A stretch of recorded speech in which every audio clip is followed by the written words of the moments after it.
Singer Heaftati mekiğe ip topluyormuş devamlı.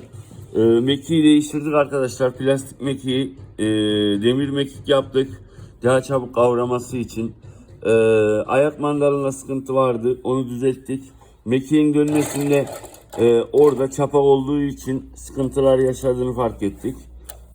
Aslında çok yeni bir makine ama zorladıkları için sıkıntı yaşanmış. Şu an adım ayarı, dikiş ayarı yapıldı. Çalışması şu şekilde.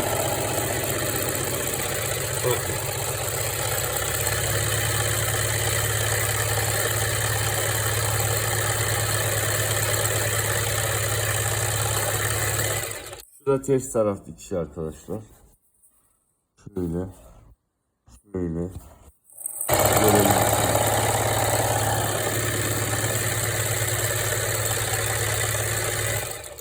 Bakın şu şekilde. Kolay gelsin.